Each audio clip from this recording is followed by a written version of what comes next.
আসসালামু আলাইকুম সবাইকে স্বাগতম জানাচ্ছি পড়ালেখার ধারাবাহিক অ্যাডমিশন ম্যানেজমেন্ট আরেকটি ক্লাসে।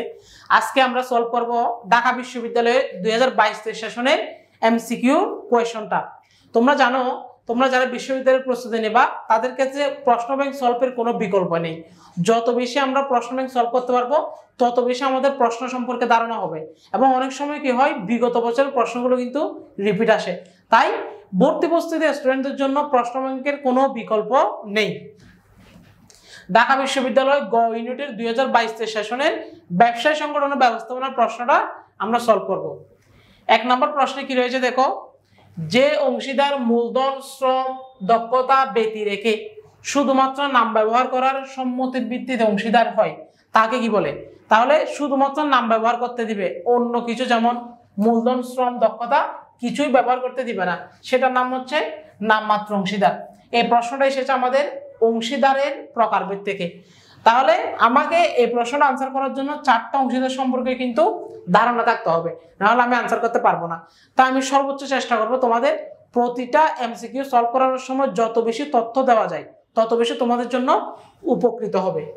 তাহলে আমাদের সঠিক উত্তর হচ্ছে নামমাত্র অংশীদার। এখন আমি প্রতিটা অংশীদার নিয়ে এক লাইন করে বলবো, অবশ্যই একটু মনোযোগ দিয়ে শুনবা। ঘুমন্ত অংশীদার। ঘুমন্ত অংশীদার কাকে বলে? যে অংশীদার ব্যবসায়ে মূলধন বিনিয়োগ করে, দায় গ্রহণ করে, কিন্তু ব্যবসায় পরিচালনায় অংশগ্রহণ করে না। তাহলে উনি কি করে? উনি ব্যবসায় পরিচালনায় অংশগ্রহণ না করে ঘুমায়, সেজন্য ওনার নাম হচ্ছে ঘুমন্ত অংশীদার। এভাবে মনে রাখতে পারো, যে অংশীদার ব্যবসায়ে অংশগ্রহণ না করে ঘুমায় তার নাম হচ্ছে ঘুমন্ত অংশীদার। তারপর আসে নামমাত্র অংশীদার। নামমাত্র অংশীদার হচ্ছে একজন ফেমাস ব্যক্তি।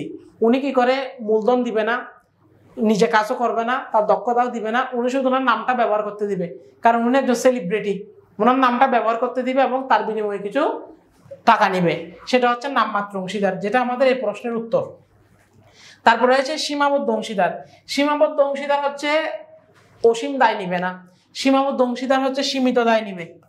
সীমাবদ্ধ অংশীদার সীমিত দায় নিবে, সেই জন্য ওনার নাম হচ্ছে সীমাবদ্ধ অংশীদার, ঠিক আছে? আর বাকি সবাই হচ্ছে অসীম দায় নিবে। তারপরে হচ্ছে কর্মী অংশীদার। কর্মী অংশীদার হচ্ছে যে অংশীদার ব্যবসায় মূলধন বিনিয়োগ করবে না, কিন্তু তার শ্রম, দক্ষতা, অভিজ্ঞতা এগুলো নিয়ে ব্যবসায় কাজ করবে, সেটা হচ্ছে কর্মী অংশীদার। তাহলে এই প্রশ্ন সলভের মাধ্যমে আমরা 4টা অংশীদার সম্পর্কে জেনে নিলাম। আশা করি তোমাদের এটা মনে থাকবে এবং তোমরা এভাবে এমসিকিউ গুলো সলভ করার চেষ্টা করবা। যত বেশি তথ্য সংগ্রহ করতে পারো তত বেশি তুমি অন্যদের থেকে এগিয়ে থাকবা। আর অ্যাডমিশনে এগিয়ে থাকাটা সবচেয়ে বেশি গুরুত্বপূর্ণ, কারণ প্রতিযোগিতায় তোমাকে সবার চেয়ে এগিয়ে থাকতে হবে। একটা সিটের জন্য 40 জন 50 জন করে লড়াই করবে, কিন্তু একজনই পাবে সিটটা। তাহলে কত বেশি এগিয়ে থাকতে হবে একটু চিন্তা করে দেখো, এবং কত বেশি পরিশ্রম করতে হবে সেটা তোমাদের চিন্তা করার বিষয়। 2 নম্বর প্রশ্ন হচ্ছে আমাদের আমদানি রপ্তানির হাতের হিসেবে নিচের কোনটি ব্যবহৃত হয় না। এই প্রশ্নের আনসার জানতে হলে আগে আমাকে জানতে হবে কোনগুলো ব্যবহৃত হয় আমদানি রপ্তানির ক্ষেত্রে, তখনই আমি আনসার করতে পারবো কোনটা ব্যবহৃত হয় না। এই যে দেখো, আমাদের অ্যাডমিশনে সবচেয়ে বেশি গুরুত্বপূর্ণ এই জায়গায় ছেলেরা ভুল করে, কোনটা হয় কোনটা হয় না। আমাকে জিজ্ঞেস করেছে হয় না, তাহলে আগে কোনটা হয় সেটা আমাদের জানতে হবে। দেখো, শুল্ক আরোপ ব্যবহৃত হয়, লাইসেন্সিংও ব্যবহৃত হয়, কোটা নির্ধারণ ব্যবহৃত হয়, কিন্তু এই যে বহনপত্র কিন্তু আমদানি রপ্তানির দলিল হিসেবে ব্যবহৃত হয় না। ক্লিয়ার? 3 নম্বর প্রশ্ন দেখো, সরকারের শিল্পনীতি ও বাণিজ্য নীতি নিচের কোন ক্ষেত্রের অন্তর্ভুক্ত? এটা এসেছে আমাদের পরিবেশের প্রকারভেদ থেকে। সরকারের শিল্পনীতি ও বাণিজ্য নীতি। আচ্ছা, এই যে সরকারের শিল্পনীতি কে প্রণয়ন করে? সরকার প্রণয়ন করে। এবং বাণিজ্য নীতি কে প্রণয়ন করে? তাও সরকার প্রণয়ন করে। তাহলে এটা কোন ক্ষেত্রের অন্তর্ভুক্ত, কোন পরিবেশে? সঠিক উত্তর হচ্ছে রাজনৈতিক পরিবেশ। তোমরা দেখো সরকার কোন পরিবেশে থাকে, একটু লজিক দিয়ে আনসার করার চেষ্টা করো, মুখস্থ না করে একটু লজিক দিয়ে আনসার করো। দেখো, সরকার অর্থনৈতিক পরিবেশে থাকে না, সামাজিক পরিবেশেও থাকে না, ভৌগোলিক পরিবেশেও থাকে না। সরকারের সাথে সম্পর্ক হচ্ছে রাজনৈতিক পরিবেশে, কারণ সরকার সবসময় রাজনীতি করে। এভাবে মনে রাখতে পারো, সরকার সবসময় রাজনীতির সাথে সম্পৃক্ত, তাই সরকারের শিল্পনীতি, বাণিজ্য নীতি সবগুলো রাজনৈতিক পরিবেশের সাথে সম্পর্কিত। এভাবে পড়লে আর মুখস্থ করতে হবে না, একটু লজিক দিয়ে আনসার করতে হবে।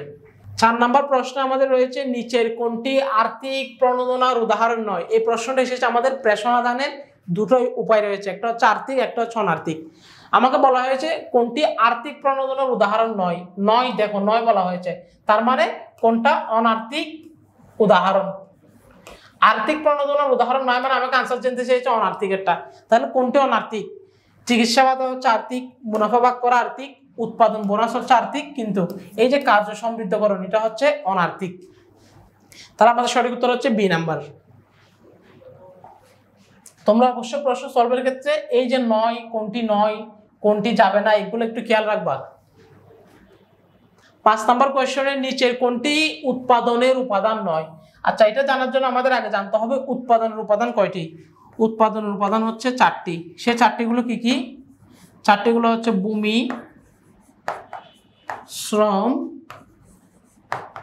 মূলধন এবং সংগঠন। এই 4টা হচ্ছে উৎপাদনের উপাদান। তাহলে আমাকে জিজ্ঞেস করা হচ্ছে কোনটি উৎপাদনের উপাদান নয়, তাহলে ভূমি উপাদান, মূলধন উপাদান, শ্রম উপাদান, কিন্তু এই যে বীমা হচ্ছে উপাদান নয়। এটা হচ্ছে আমাদের সঠিক উত্তর বীমা, ডি নাম্বার। কারণ আমরা জানি উৎপাদন উপাদান হচ্ছে 4টি, ভূমি, শ্রম, মূলধন এবং সংগঠন। তাহলে কোন ক্ষেত্রে দেখো কর্মীর ভূমিকা হ্রাস পাবে, কমে যাবে, হ্রাস পাবে মানে কমে যাবে, এভাবে কমে যাবে, আর এটাকে বলা হয় বেড়ে যাবে। তাহলে কমে যায় হচ্ছে আমাদের কোথায়? কেন্দ্রীকরণে।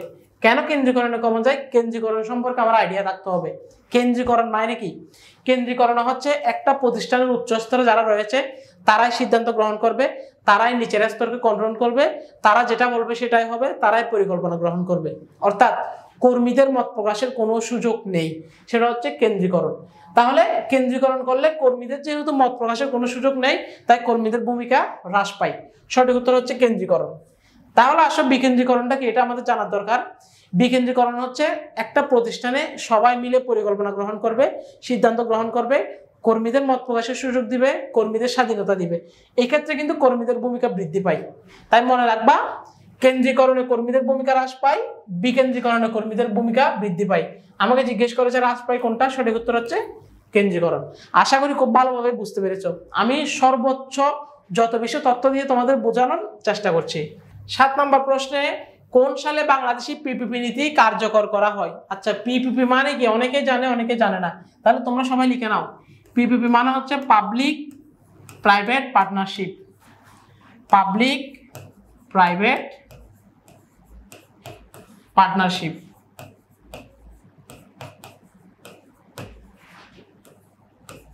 তাহলে পিপিপি নীতি কত সালে কার্যকর করা হয় এটা একটু আমাদের মনে রাখতে হবে, মুখস্থ রাখতে হবে। এটা হচ্ছে 2010 সালের। আর পিপিপি মানে হচ্ছে পাবলিক প্রাইভেট পার্টনারশিপ, সরকারি বেসরকারি যে অংশীদারিত্বতা করা হয় সেটাকে বলা হয় পিপিপি। 8 নাম্বার প্রশ্ন, জেড তত্ত্ব প্রবর্তনকরণ কে? আমাদের চিন্তা হবে, দেখো আমাদের ব্যবস্থাপনার দ্বিতীয় পত্রে একটা আছে জেড তত্ত্ব, একটা আছে এক্স তত্ত্ব, একটা আছে ওয়াই তত্ত্ব। আমাকে জিজ্ঞেস করেছে জেড তত্ত্বের প্রবর্তক কে? জেড তত্ত্বের প্রবর্তক হচ্ছে উইলিয়াম জি ওসি। এটা একটু মনে রাখতে হবে, মুখস্থ রাখতে হবে, মেমোরাইজিং টপিক। কিছু আছে মেমোরাইজিং টপিক আর কিছু আছে আমাদের বুঝতে হবে। 9 নম্বর প্রশ্ন। 9 নম্বর প্রশ্নে আমাদের বলা আছে নিচের কোন ধরনের ব্যবসায় সর্বোচ্চ নিয়ন্ত্রণ নিশ্চিত করে? সর্বোচ্চ নিয়ন্ত্রণ করতে পারবে, অর্থাৎ একটা ব্যবসা আর একটা ব্যবসাকে সর্বোচ্চ নিয়ন্ত্রণ করতে পারবে। যেমন আমি যদি বলি এখানে একটা এ আছে ব্যবসায় প্রতিষ্ঠান, একটা বি। এ ব্যবসা প্রতিষ্ঠানের কাছে 60% মালিকানা রয়েছে এবং বি এর কাছে রয়েছে 40%। তাহলে এখানে সর্বোচ্চ নিয়ন্ত্রণ করবে কে? কোম্পানি সর্বোচ্চ নিয়ন্ত্রণ করবে, ইনি সিদ্ধান্ত গ্রহণ করবে, ইনি পরিকল্পনা গ্রহণ করবে। তাহলে এখানে কোন ধরনের ব্যবসার ক্ষেত্রে সর্বোচ্চ নিয়ন্ত্রণ নিশ্চিত করে? সঠিক উত্তর হচ্ছে ফ্র্যাঞ্চাইজিং। ফ্র্যাঞ্চাইজিং এর ক্ষেত্রে একদম যে মেইন ব্রাঞ্চটা রয়েছে সেটাই কিন্তু সবগুলো নিয়ন্ত্রণ আলটিমেটলি করে। সঠিক উত্তর হচ্ছে ফ্র্যাঞ্চাইজিং ব্যবসায়ী। তাছাড়া তোমরা এখানে আরেকভাবে আনসার করতে পারো একটু লজিক দিয়ে। যেমন দেখো লাইসেন্সিং, লাইসেন্সিং কোনো ব্যবসায় নয়। পরোক্ষ রপ্তানি, পরোক্ষ রপ্তানি ব্যবসায় বলা যায় কিন্তু নির্দিষ্ট এটাকে ব্যবসায় বলে না। যেমন এক মালিকানা ব্যবসায়ী, অংশীদারি ব্যবসায়ী, যৌথ মূলধনীয় ব্যবসায়ী, কিন্তু পরোক্ষ রপ্তানি এটা পুরোপুরি একটা ব্যবসায় নয়। তারপর আমাদের যৌথ উদ্যোগ, এটা তো আমাদের নিয়ন্ত্রণ হবে না। সঠিক উত্তর হচ্ছে ফ্র্যাঞ্চাইজিং। ক্লিয়ার? এভাবে কিন্তু তোমরা অপশন থেকে আনসার করতে পারো। যদি দেখো প্রতি পরীক্ষায় তোমার প্রশ্নটা কমন পড়ছে না, তাহলে তুমি অপশন দেখে দেখে আনসার করতে পারবা। এক্ষেত্রে একটু আমাদের লজিক দিয়ে আনসারগুলো করতে হবে। তারপর রয়েছে ISO 9000 নিচের কোন ব্যবস্থাপনা পদ্ধতিকে চিহ্নিত করা? ISO 9000 এরকম ISO কতগুলো মান রয়েছে, যেমন ISO 9000, ISO 14000, এগুলো একটা আমাদের মনে রাখতে হবে। ISO 9000 হচ্ছে কোয়ালিটি ম্যানেজমেন্ট, মান ব্যবস্থাপনা। ইংলিশে দিলেও বা বাংলা দিলেও দুইটা মাথায় রাখতে হবে। ISO 9000 মান ব্যবস্থাপনা বা কোয়ালিটি ম্যানেজমেন্ট।